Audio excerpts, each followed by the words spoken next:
निगम के प्रबंधकों द्वारा अपनी संतुष्टि को किस प्रकार अधिकतम किया जा सकता है, इस पर बात करेंगे। फर्म लाभों को अधिकतम करने का प्रयत्न करती हैं या नहीं करती हैं, यह इस बात पर निर्भर करता है कि फर्म में जो भी व्यवसाय है उसे कौन नियंत्रण कर रहा है या वो किसके कंट्रोल में है। अर्थात व्यापार का निर्देशन और नियंत्रण फर्म का मालिक कर रहा है या फिर वेतन भोगी मैनेजर कर रहा है। यह बहुत ही महत्वपूर्ण है कि उसका नियंत्रण और निर्देशन किसके हाथ में है। सामान्य तौर पर व्यक्तिगत स्वामित्व की स्थितियों में जो स्वामी होता है फर्म का, वही कीमत और उत्पादन से संबंधित निर्णय लेता है और उद्यमी संबंधी कार्य करते हैं। पर आजकल वर्तमान युग में मिश्रित पूंजी कंपनियों का समय है। ऐसी स्थिति में जो निगमित पूंजी कंपनियां हैं उनमें स्वामित्व और प्रबंध दोनों क्या होते हैं, पृथक पृथक लोगों के हाथ में होते हैं। यानी एक तरीके से फर्म का मालिक कोई अलग व्यक्ति होगा जिसका उद्देश्य लाभ अर्जित करना हो सकता है, लेकिन फर्म का सारा मैनेजमेंट किसके पास होता है, मैनेजर के पास होता है या प्रबंधक के पास होता है। तो ऐसे में दोनों स्थितियां क्या हुई, अलग अलग, कि स्वामित्व किसी और के पास है और प्रबंधन किसी और के पास। जो मिश्रित पूंजी कंपनियां होती हैं उसमें हिस्सेदार फर्म के स्वामी होते हैं जो कि जोखिम को वहन करते हैं। सारा जोखिम जो भी उसके शेयर होल्ड करते हैं, शेयर होल्डर्स होते हैं एक तरीके से, वही उसके जोखिम को उठाते हैं। पर कीमत और उत्पादन यानी बाज़ार में उस फर्म के द्वारा जो भी वस्तु उत्पादित की जाएगी उस वस्तु की कीमत कितनी रहेगी और वो क्या उत्पादन करेगी, किस तरीके से उसका प्रबंधन होगा, इसका निर्णय किसके द्वारा लिया जाता है, मैनेजर के द्वारा लिया जाता है। तो इस प्रकार के संगठन में कंपनी के लाभ तो हिस्सेदारों को मिल जाते हैं, लेकिन मैनेजर को क्या मिलता है, निश्चित एक वेतन मिलता है। अतः जो भी साझेदार या स्वामित्व उद्यमकर्ताओं से तो ये आशा की जा सकती है कि वो लाभ अधिकतम करना चाहेंगे। हमेशा जो फर्म के स्वामी हैं वो तो क्या करना चाहेंगे, लाभों को अधिकतम करना चाहेंगे, क्योंकि लाभ को अधिकतम करके ही वो अपना ज़्यादा से ज़्यादा फ़ायदा ले सकते हैं। लेकिन जो मिश्रित पूंजी कंपनियां हैं, अर्थात जो भी व्यावसायिक निगम हैं, उसमें जो मैनेजर हैं जिसको कि एक फिक्स वेतन मिलता है, हम उससे यह आशा नहीं की जा सकती कि वो लाभों को अधिकतम करने का बहुत ज़्यादा प्रयत्न करेंगे, क्योंकि लाभ सीधे के सीधे उसको प्राप्त नहीं होते हैं। तो ऐसी स्थिति में चूँकि लाभ डायरेक्ट उसे नहीं मिल रहे हैं, तो वो या तो हिस्सेदारों के पास जाएंगे या शेयर होल्डर्स के पास या अंशधारी जो होते हैं उनके पास जाएंगे। तो ऐसी स्थिति में जब मैनेजर की हम बात करते हैं या प्रबंधक की बात करते हैं, तो वो किसी न किसी रूप में क्या करना चाहेगा, कुछ अन्य चीज़ों पर ध्यान देकर वो अपनी संतुष्टि को क्या करना चाहेगा, अधिकतम करना चाहेगा। और वो किस तरीके से ये करता है, ये यहाँ हम समझने का प्रयास करेंगे कि जो भी व्यावसायिक निगमों के मैनेजर और प्रबंधकों के उद्देश्य के विषय में सामान्य तौर पर यह कहा जाता है कि वे स्वयं हित में काम करते हुए अपनी संतुष्टि को अधिकतम करने का प्रयास करते हैं, न कि शेयर होल्डर के लाभ के लिए काम करते हैं। यानी सीधा है कि सारा मैनेजमेंट और सारा प्रबंधन जिसके हाथ में है वो कहीं ना कहीं अपनी संतुष्टि को अधिकतम करेगा, क्योंकि लाभ उसकी प्रायोरिटी में नहीं रहता है, क्योंकि लाभ उसको सीधा प्राप्त नहीं होता है।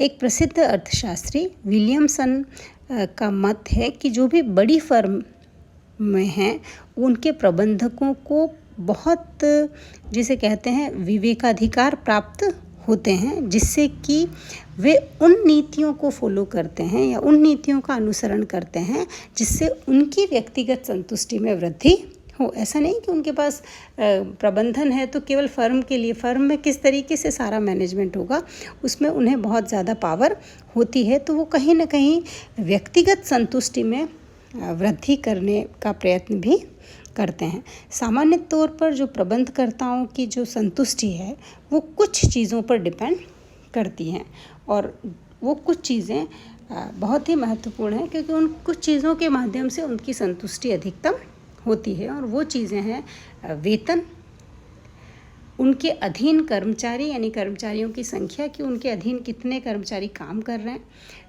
विलासितापूर्व अच्छी तरीके का दफ्तर यानी उनका ऑफिस बिल्कुल अच्छा होना चाहिए सिस्टमेटिकली और हाईटेक जिसे हम कह सकते हैं, वो अच्छे से अच्छी तरीके से अपने आप को अपना ऑफिस बनाना चाहते हैं।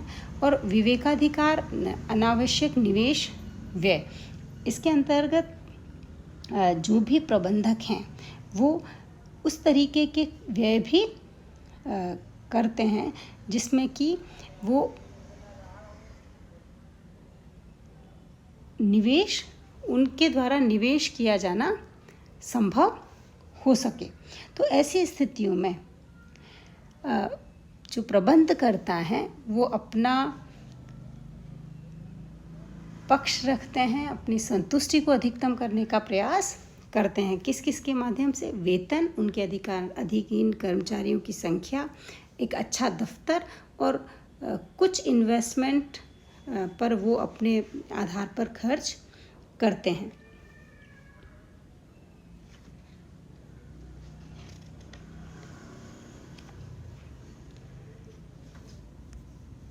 वेतन के बारे में अगर हम बात करें तो जो भी प्रबंध करता है उनको जितना ज़्यादा वेतन मिलेगा डेफिनेटली वो उतना ही अधिक संतुष्टि को प्राप्त करेंगे, क्योंकि उसी से उनका जीवन स्तर और समाज में उनके पद को क्या करता है, एक पहचान मिलती है।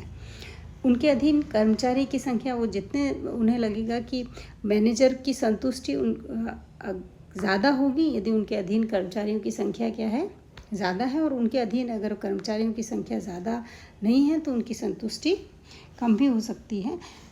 ये उन्हें एक तरीके से ज़्यादा नियंत्रण फर्म पर होने की एहसास करवाता है।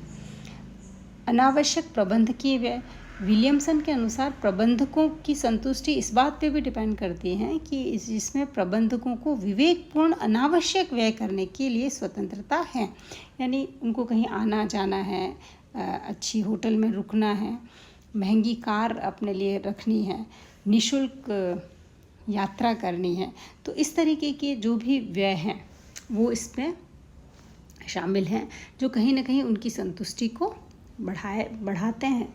और ये फर्मों द्वारा हम देख सकते हैं कि किए जाते हैं। और विवेकपूर्ण अनावश्यक निवेश व्यय, मैनेजर ये व्यय भी अपनी इच्छा से कर सकते हैं जो कि उसकी संतुष्टि में क्या करते हैं, वृद्धि करते हैं। यद्यपि फर्म की प्रोडक्टिविटी को भी ये बढ़ाने में महत्वपूर्ण भूमिका निभाते हैं। तो ये जो कुछ तत्व हैं वो प्रबंधकर्ताओं की संतुष्टि को क्या करते हैं, निर्धारित करते हैं। यानी यहाँ यूटिलिटी आप देख सकते हैं किस पे डिपेंड करती हैं, प्रबंधकों की जो संतुष्टि है यूटिलिटी वो किस पर डिपेंड करती हैं, एस यानी उनकी सैलरी पर डिपेंड करती हैं, नंबर ऑफ स्टाफ पे कितना है उनके पास उस पर डिपेंड करती हैं, प्रबंध का अनावश्यक विवेकाधिकार युक्त व्यय पे डिपेंड करती हैं, और विवेकपूर्ण निवेश अनावश्यक निवेश व्यय पर डिपेंड करती हैं। तो ये सब चीज़ें उनकी संतुष्टि को क्या करती हैं, बढ़ाती हैं। तो ऐसी स्थिति में यहाँ देखकर हम ये कह सकते हैं कि यद्यपि प्रबंधकों द्वारा अपनी संतुष्टि अधिकतम करने पर कुछ प्रतिबंध तो हैं, लेकिन वे इतना लाभ अर्जित करें जो कि यानी अगर एक फर्म इतना लाभ ले जो कि शेयर होल्डरों में लाभांश को वितरित करने और फर्म की प्रोडक्टिविटी को बढ़ाने के लिए ज़रूरी और पर्याप्त हो, तो ऐसी स्थिति में जो भी प्रबंध करता है वो अपनी संतुष्टि को भी क्या कर सकते हैं, बढ़ा सकते हैं इन सब चीज़ों पर ध्यान देकर। तो सामान्य तौर पर जो प्रबंधक यदि अलग हैं, और ये स्थितियां कब होती हैं, जब सबसे मूल बात यही है कि जब स्वामित्व किसी और के पास है और प्रबंधन किसी और के पास में, तो जो स्वामित्व है वो तो लाभ में इंटरेस्टेड रहेगा, लेकिन जो प्रबंध है वो कहीं ना कहीं इन सारे तत्वों पर फोकस करता है, ध्यान देता है कि वो अपनी संतुष्टि को इन पक्ष पर ध्यान देकर